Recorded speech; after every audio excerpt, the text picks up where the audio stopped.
Hello everyone, আসসালামু আলাইকুম। আমি তানিয়া সুলতানা চলে আসলাম নতুন একটা ব্লগ ভিডিও নিয়ে। তো সবাই কেমন আছেন?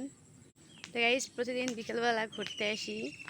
এইটা হয়েছে আমাদের একটা পুকুর, গাইস দেখাচ্ছি ফেট। এই যে আমরা প্রতিদিন এই জায়গাটা ঘুরতে আসি, মানে ঘুরতে আসি বলতে এই জায়গাটায় প্রচণ্ড বাতাস। এই দা বড় একটা পুকুর দেখছো? পুকুরটা কিন্তু অনেক বড়, এই থেকে একদম ওই পর্যন্ত দেখছো কত বড় পুকুরটা। এইখানে কিন্তু প্রচণ্ড বাতাস। এই বাতাসে আমরা এইখানে এসে বসি, জাস্ট ওইখানে এসে বসি, ভিডিও বানাই, ছবি তুলি। এই যে দেখতেছো বড় একটা মাঠ, এইটা কিন্তু ধান ক্ষেত। এইটা আমাদের ধান ক্ষেত, দেখছো কত বড় সবুজে ঘেরা, অনেক সুন্দর একটা জায়গা। প্রচণ্ড বাতাস, বিকেলবেলা যখন এইখানে আসি এই পুকুরের প্রচণ্ড বাতাস, অনেক ভালো লাগে বুঝছো।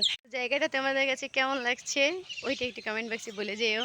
বাই দ্য ওয়ে গাইস, আমাদের গ্রামে অনেক জায়গা আছে, বাট আমাদের বাড়ির সামনে এর থেকে জায়গা আর নেই। আমরা এইখানে এসে বিকেলে বসে গল্প করি, ভালো লাগে। সবাই মিলে একসঙ্গে বিকেলে বসে গল্প করি, ভালো লাগে। তো তুমি কে কোথা থেকে আমার ভিডিওটা দেখতেছো একটু বলে যেও। টাটা, ভালো থেকো সবাই।